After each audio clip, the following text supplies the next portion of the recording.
How to use Uphold card review.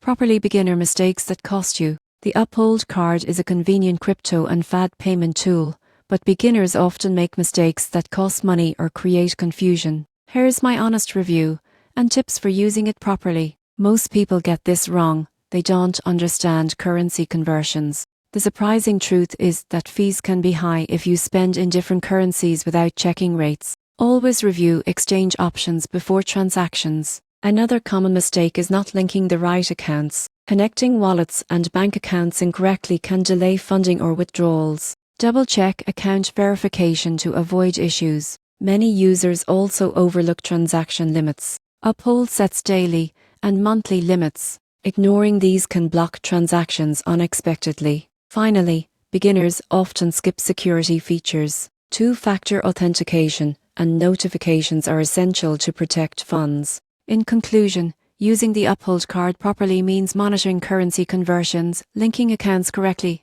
tracking limits, and using security features. Avoiding these mistakes ensures smoother transactions and protects your money.